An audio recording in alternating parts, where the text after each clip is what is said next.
Yo, Judah, what's up? How are you, my friend? How are you? Oh, man, I am feeling refreshed, back in the saddle, rocking and rolling this week. I mean, after your amazing performance at the helm last week, running with things, I am so impressed. How the heck are you?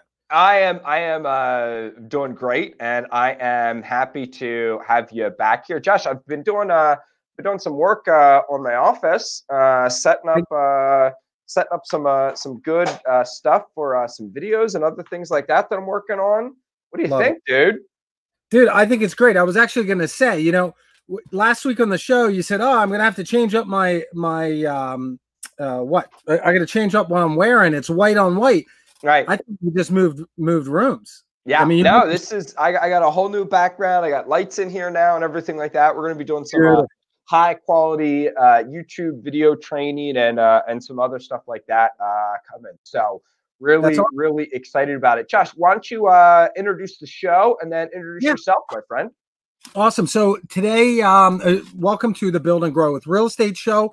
My name is Josh Weidman. This is my co-host right here. Look at this. I'm getting the space right here. This is my co-host, Julia Hoover. Every day at noon, we come to you Monday through Friday with education and content related to real estate investing.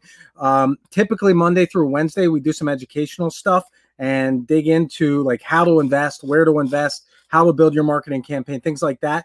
And then Thursday, we typically have a guest. Friday, we dig into the news of the week and kind of wrap things up and take a look at how it relates to real estate investing.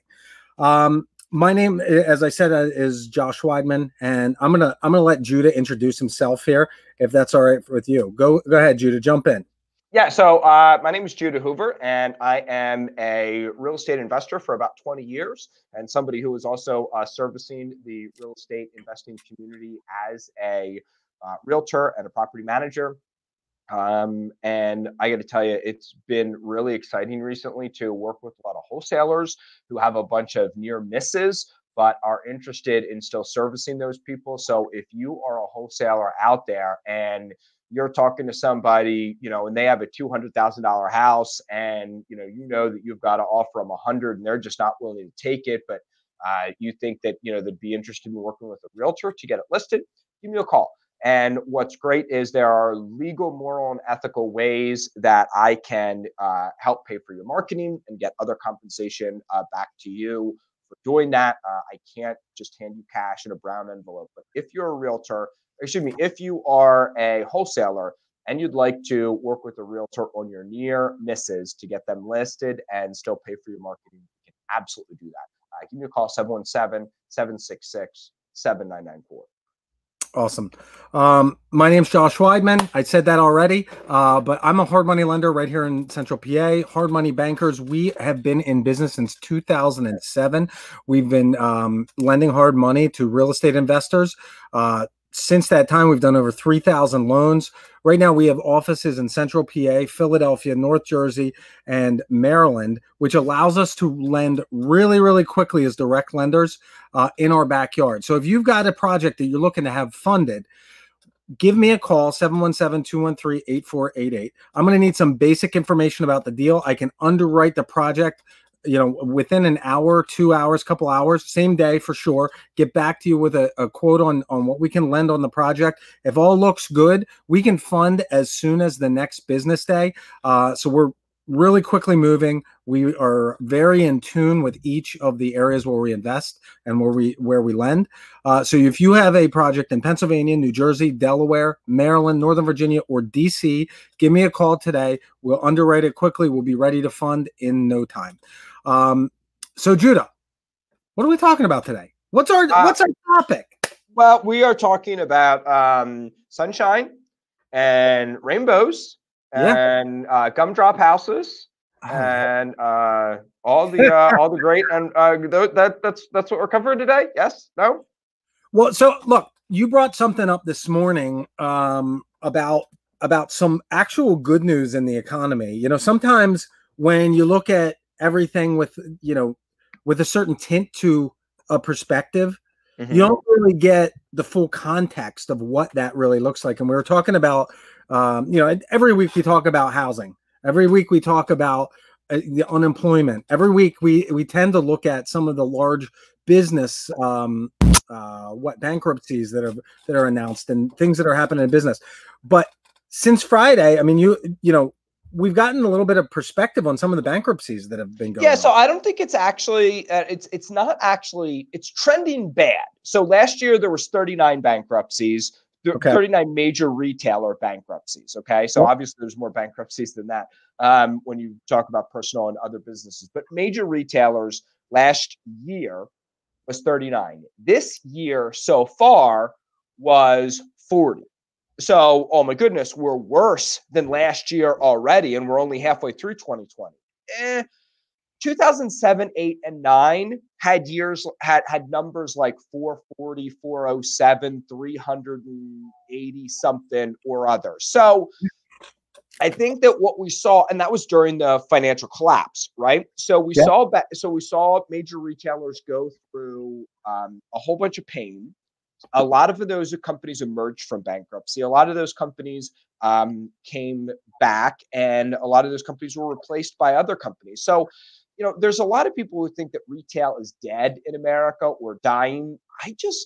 I still continue to say I don't see that. I was out shopping 2 weekends ago and spent a fair amount of money. And sure, those were one-time purchases, and I'm not going to be doing that every weekend. But I just think that there's something uniquely American about going to the mall. There's something uniquely American about wanting to try on clothes. I was actually in Express, and they did, because of COVID and things like that, I could not try on my pants. But they said, hey, listen, we're doing a 90-day, pretty much no questions asked return policy. But even with that, I still recognized my need and my desire to want to try on clothes. You know what I mean? So, and I'm a dude.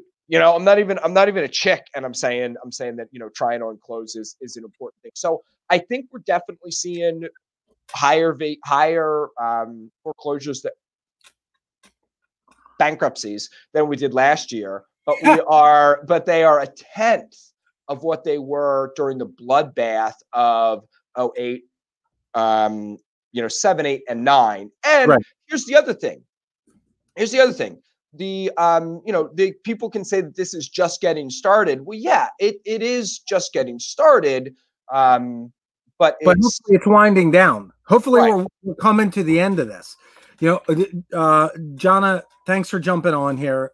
She brought up the idea of order of magnitude in terms of the difference of the numbers. Look, here's the truth of the matter. If it's your company that's going under, if it's your job that's disappearing, it's awful. It's awful if everybody else is doing great and you're doing poorly. But it can be compounding, and that's what we're going to talk about today. It can be compounding when your life is falling apart, but the lives of all the people around you are falling apart too. And it doesn't make, what do they say? Misery loves company. Right. That might be the truth, but it's still not fun.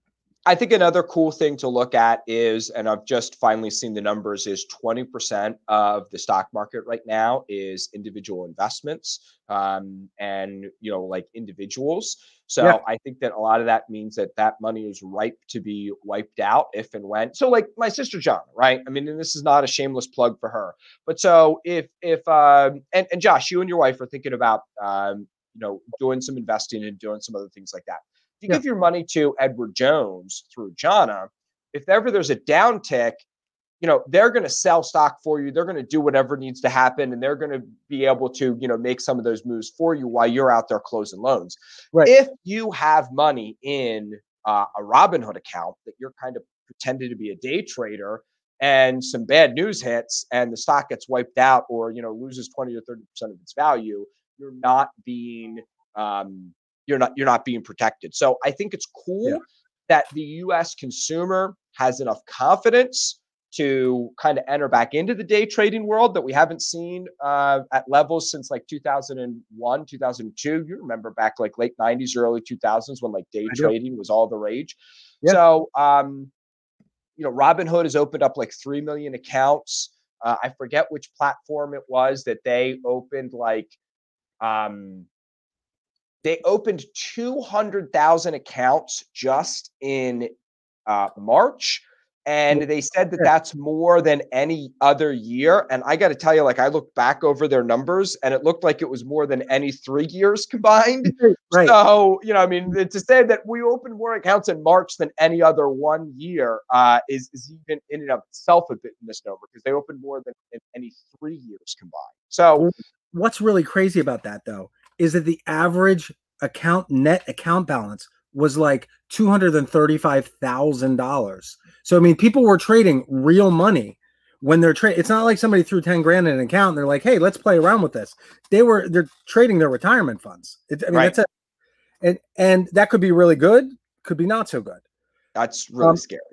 Yeah. So let's jump into today. I think we've covered the news. Those are just some good news, bad news type of things that I thought we should cover. And in Pennsylvania, we've got, well, nationwide, we've got this whole, do we forgive rent? Don't we forgive rent? Are we allowed to evict people or not? There was a national moratorium on evictions that is set to expire. And Pennsylvania re-upped that commitment to not evict anybody through the end of August. Yep. And there are a couple exceptions to that. You've got a lot. Well, you have a lot of states around the country. So this is where, let's set the backdrop here, right? The economy shuts down in March. Yep. 40% of households making under $40,000 a year who were employed in February did not have a job in March, right? So that's Say that again. So 40% of households that make less than $40,000 a year, right, and were employed in February did not have a job in March. So, I mean, just under half of the people that are probably part of the tenant population lost a job, lost income. Okay. Yeah. So I think that initially the moratorium was a smart thing to do. And in my first slide here is like then versus now. You know, before COVID, we had about $300,000 monthly eviction filings every month. Right? Seems like, but you think about it, you know, how many, there's probably 100 million households that are tenants, right? Like 1/3 of households. Like that's a pretty big number. So 300,000, it's not all that big. Right. As opposed to right now where we are, we're at about 22.5% of all American households, right? So 28 million renters are affected by a pending eviction. That's a lot. Wow. That is a lot. Yeah. I mean, that's 10% of all, roughly 10, call it 8% of all of the people in the country, men, women, children, you know, everybody. So we're talking about a really big, and that's bad for a couple of reasons. You know, people talk about overwhelming the hospital systems. You know, we are definitely overwhelming the court systems when this opens back up. I mean, and they weren't necessarily known for their efficiency to begin with. So, you know, we're definitely going to be overwhelming the district justice offices. We are going to be, from a company, we have not seen a spike in people that we would like to file on. It's just that we haven't been able to file for 3 months. So I probably have, I don't know, 5 to 10% above average, which isn't bad based on, the global pandemic, unprecedented times, murder your thesaurus coming up with superlatives to describe what we have going on right now. So everything considering, we have very low eviction filing right now. That's also because of how we manage properties. We've basically been able to collect all the rent. However, we haven't been able to file for 3 months. So we've got a whole bunch of people that we need to file on. So let's look at something here. So the government comes out, the federal, state, local governments, they all came out and say, hey, listen, we're going to put a freeze on this. Right. It makes sense. It really does. In the context, it's like, hey, look, we got to kind of feel out what's going to happen next. And we don't really know. And At the no time when one, they came out with these moratoriums, we didn't know if we were going to see 1 million people dead in the US. right, You know what I mean? Like that's it exactly was right. still, there was Or still 4 million. general consensus on the fact of how we should be handling this, that it was okay that we were shutting down the economy, that we were, remember that was back during the 15 days to flatten the curve, and all of that kind of stuff. Well, and the truth be told, I think that when everybody first looked at this, there was so much uncertainty on every aspect that a moratorium, like when we first shut down, I thought it was going to be 2 weeks, and after 2 weeks, Right. we get back to business. And a moratorium on evictions for that short period of time, it sounds reasonable. Right. Like, look, let's give people an exemption for a month, like give them 3 months rent if you got to. Right. But what has happened is that since then, we've gone from a situation where landlords are understanding and reasonable to a point where these people that were, they were fired from their job, they're getting $600 a month, $2,400 a month extra above and beyond the unemployment. Right. A lot of them making more money than they did when they went to work. Right. And still no rent payments. Right. And almost the situation, and obviously, look, this might be a very small percentage. It might be 10% of people, but that 5-10% of people, now they become emboldened to the situation where, like, I can do whatever I want. You can't evict me. Right. And so now you've got people that they're just over it. Like, they haven't gotten their rent. They still have to pay their mortgage. Maybe they work something out with the mortgage company, maybe not. But the problem has compounded upon itself and gotten larger and larger and larger. And it's not a linear curve. It's not as if we just have 1.5 million, evictions for 5 months of no filings. Now we're looking at 28 million people being affected by this, which is a whole heck of a lot more than that 1.5 million. Right.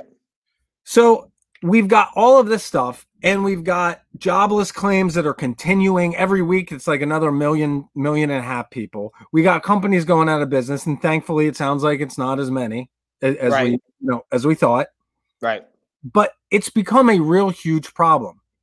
And so the governments have stepped in and said, you know what, we were going to be done in the beginning of July. We were going to be done at the end of July. We were going to be done, and they've kicked the can down the road again. Right.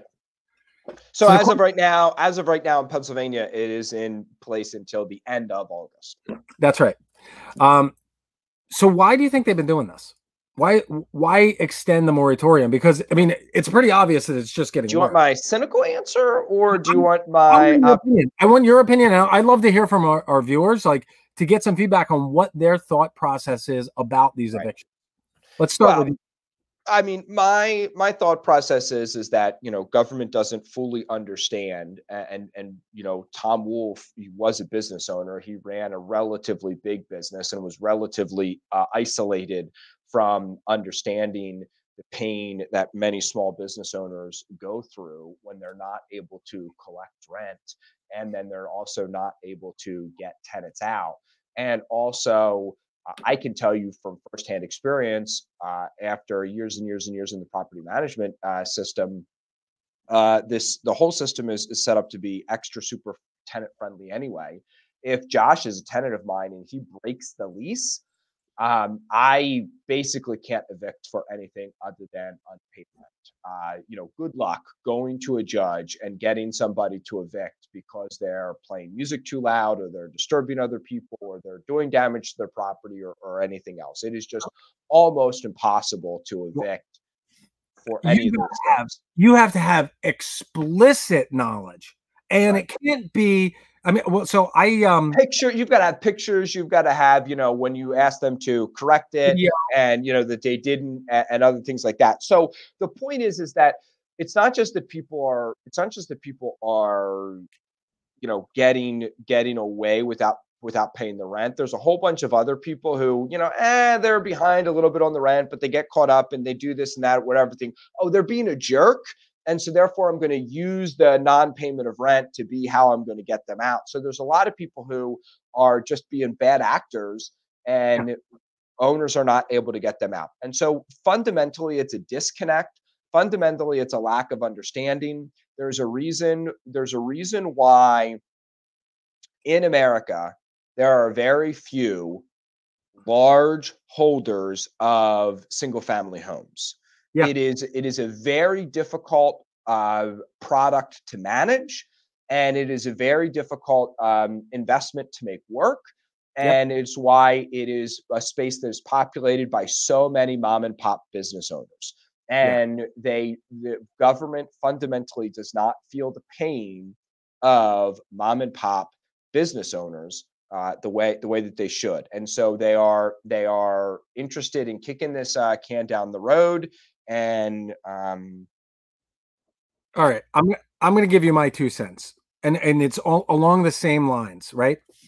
So more and more, I don't know if you have seen this, but it really started for me with the public education side of going back to school is when I really, it like hit me in the face.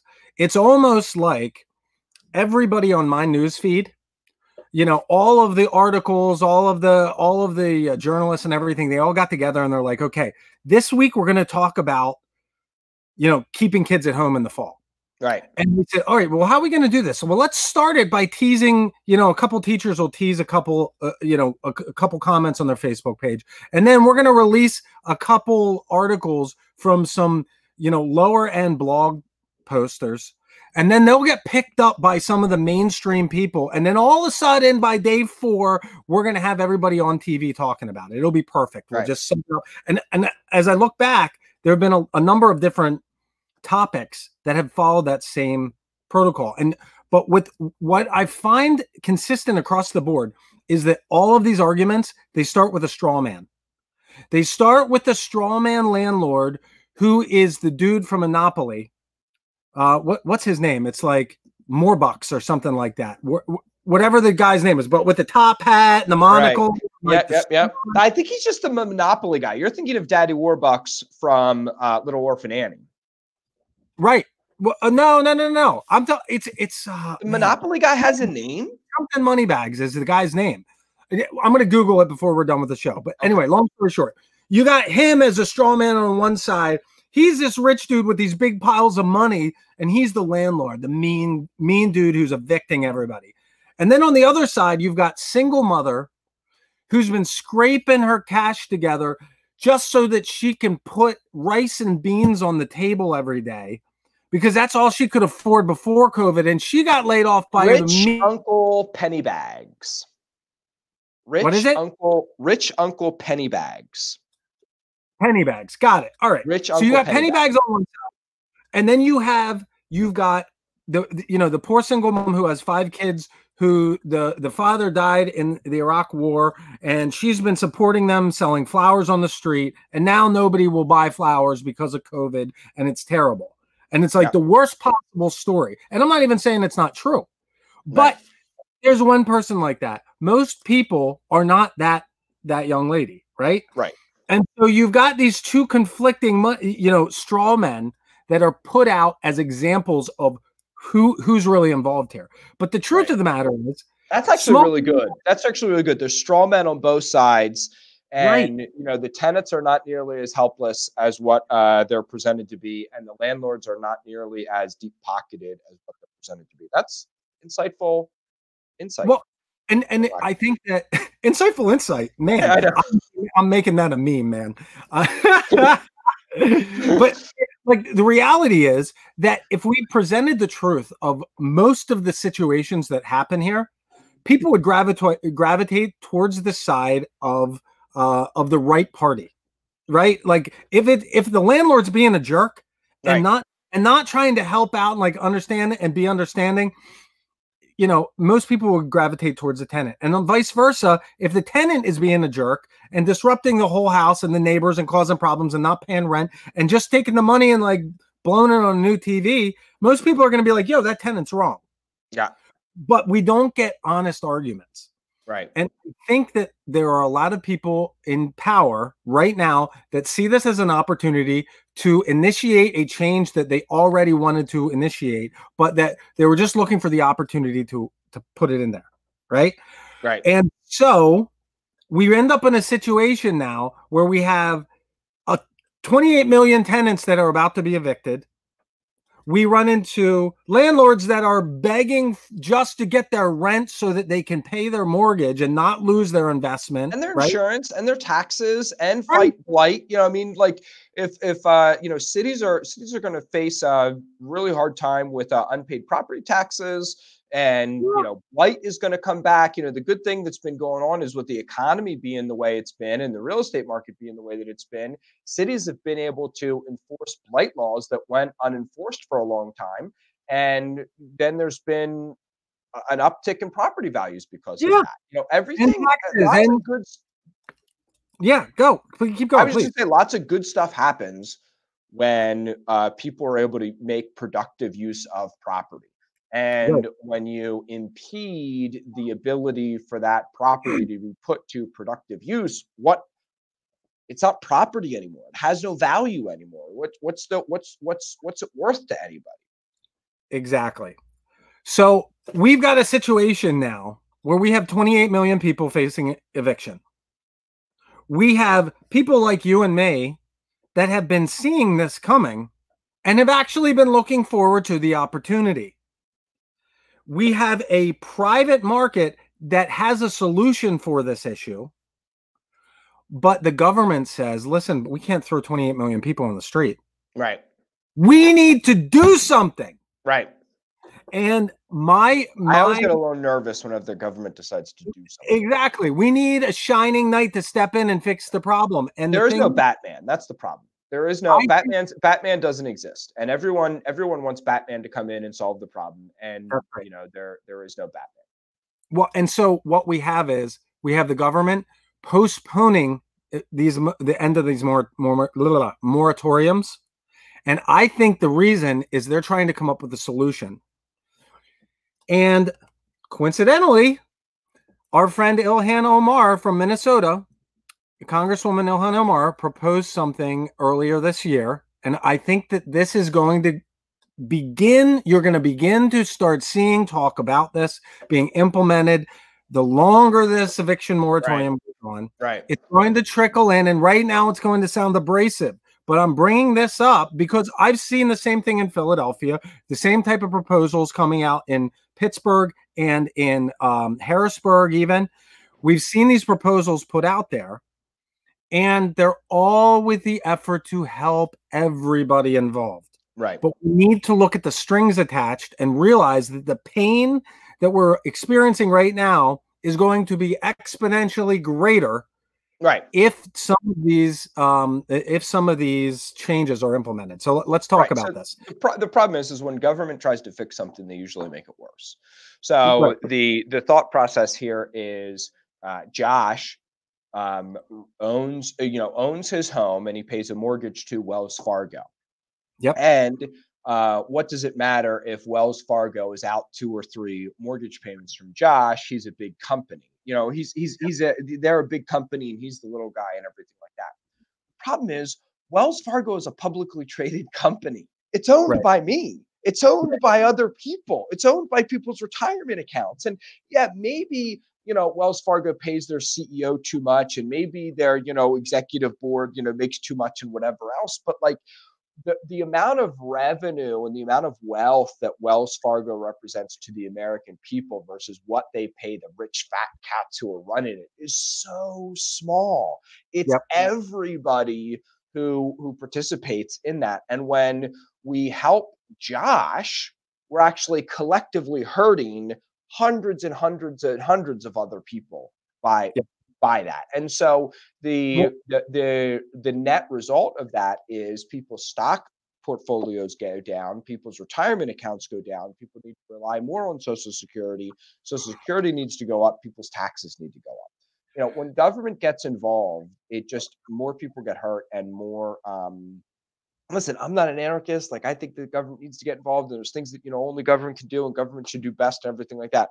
But unfortunately, everything that I've seen proposed from government to try and fix this foreclosure and eviction pending mess that we are in is only going to make things worse in the short term and make things worse in the long run as well. All right. So let's talk about this proposal. Here's what's been proposed. It is the Rent and Mortgage Cancellation Act. It's HR 6515. Right. It's proposed by Congresswoman Ilhan Omar from Minnesota. And essentially what it does is it cancels rent payments and mortgage payments. Now, these mortgage payments are only on primary residences. Right. For up to 12 months or 30 days past the end of emergency declaration. The emergency declaration's ended. Okay. Right. On the surface, sounds pretty good. It would be retroactive back until April 1st. And then it would establish a fund managed by HUD to disperse payments to landlords for the full amount of losses related to COVID-19 shutdown. It's got the carrot, right? There's the carrot. Looks pretty good. Cancel my mortgage payment. I'm still making money. I'm going to stock up there. Okay, looks good. Now let's see what the strings look like. Here are the strings. For landlords that accept this bailout, they cannot increase rent for 5 years. That's the first one. And it's not the biggest one. Right. Secondly, you must follow the just cause eviction guidelines, which essentially are going to be rewritten, to include a lot of different things that, oh, you don't like loud music being played? That's not a reason enough to evict. Oh, your tenant did some damage. That's not reason. There's going to be things that currently you can evict for, whether they're easy or not, but that you're not going to be able to evict for. The biggest one for me here is no discrimination against tenants for the following reasons. You want to discriminate against people, Josh? Why are you so hateful? Read the list. Let's read the list. Not discriminating against people. That sounds like a good thing. The source of their income. How many times in C-grade properties do you have people that say, I make $2,000 a week. Right. But I can't show you where it comes from. It's all cash. Right. Maybe that's real. It's a real source of income or not. Right. But I can't discriminate against the drug dealer or the pimp. Right. Like I'm not allowed. Right. You know what I mean? I can't discriminate when somebody's selling drugs out of my, likely going to be selling drugs out of my house. And because it's a legal activity, an illegal activity, the government can step in and then say, oh, hey, you're selling drugs out of, you knew that this guy was selling drugs out of this house. We're taking the property. Right. And the other thing is immigration status. So, we've got some federal agencies that would say you're a bad, evil, awful, mean person if you would rent to somebody who is here illegally. And then there's others that say that you can't do that. And so that's a problem. Conviction and arrest record, I get it that, people who have paid their debt to society, and we as a company, we're actually pretty liberal on this. I don't mean politically. I just mean like in, what we do. If somebody has,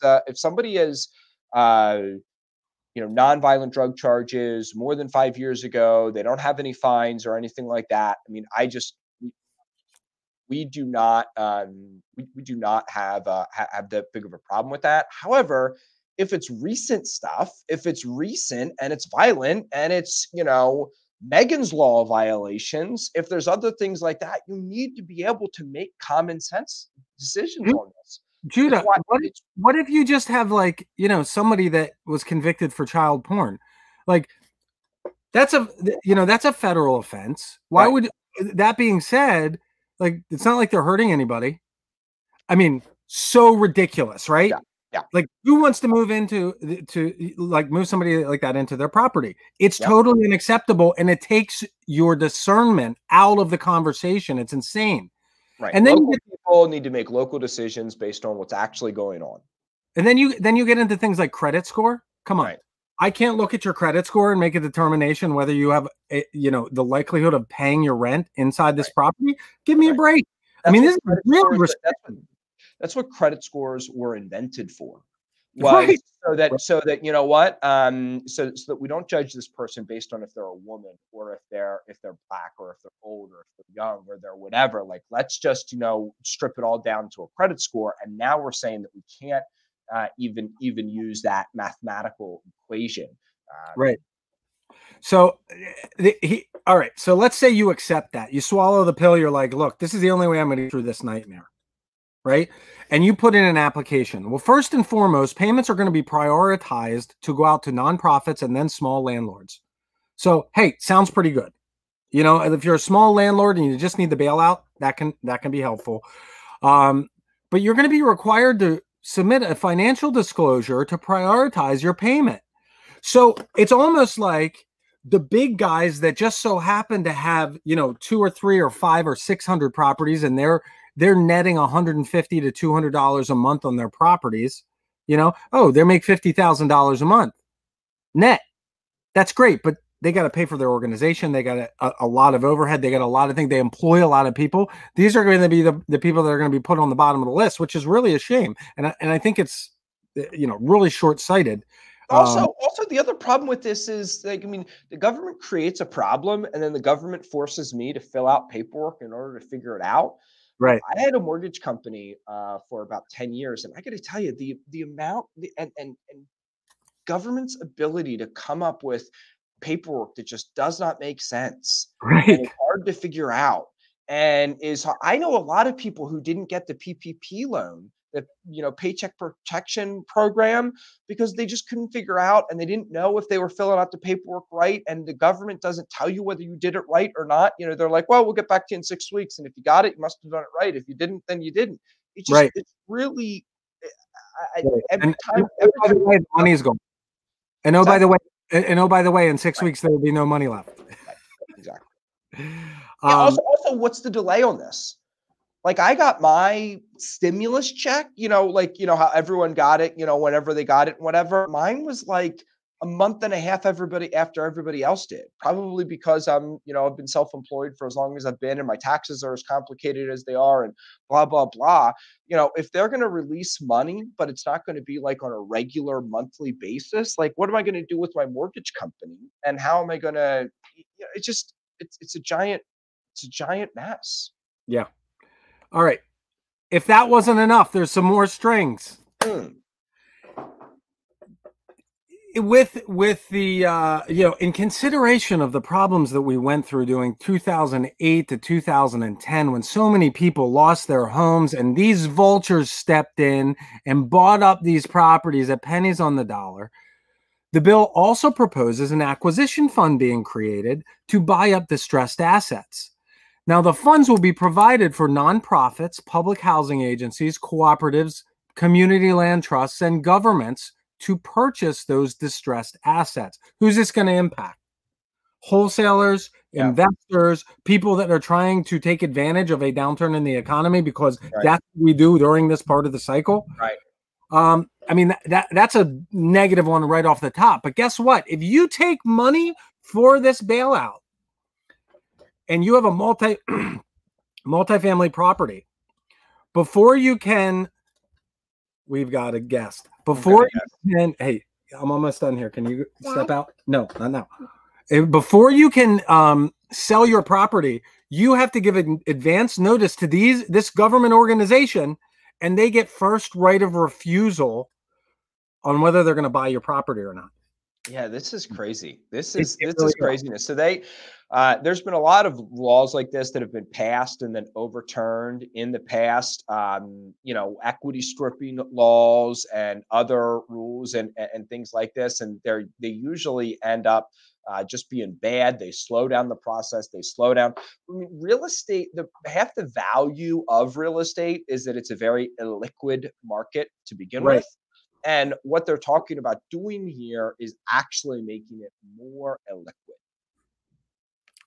Right, exactly. It'll take longer to sell your property. I mean, let's face it, people that are in distress, right, that really need to sell their home, one of the advantages we have as investors is to tell them, hey, instead of spending 45 to 60 days before settlement, I can get you your cash next week. Yes, it's going to be less. There's going to be a discount, but that's part of the short time period. Well, if you eliminate that, you're going to have people that literally lose their house because, people in financial distress are not logical. I know lots of people who said, "Oh my goodness, I want to sell my house. I'm facing foreclosure." Oh, no, sorry. Because of equity stripping laws, as soon as your house has technically been filed for foreclosure, an investor can no longer buy it because it's deemed taking advantage of you. And we've seen a lot of that soften over the years, but there was a while that there was big trouble there. Well, it just comes back. It cycles through. I mean, we were talking about this morning in our Monday meeting. The same people that were selling courses 10 years ago, when in 14 years ago at this point, in like 2006, at the height of the market, all these gurus are selling courses. They're the same ones selling the same courses right now. You see the same type of guru stuff, selling seasoned LLCs so you can step right into business credit and all that. Like all that stuff is hot now. It's the same stuff that was hot 14 years ago at the same point in the market. Right. So, I think we can continue this conversation tomorrow and kind of look at some of the local movements on this stuff and kind of how to position ourselves. We'll look at that throughout the rest of the week, how to position yourself as an investor to take advantage of this wave of evictions and probably foreclosures that's coming. And if you do need to file for eviction, how can you do that? What are the exemptions? What are the likelihoods of getting the exemptions and things like that? Exactly. So that's it. We're gonna cover a lot more the rest of the week, guys. Thanks for joining us again today. We'll be back here at noon tomorrow, talking more about evictions and talking more about where the housing market is. Anything else, Judah? That's it. Awesome. If you liked the show today, don't forget to like and share. Until then, we'll see you tomorrow.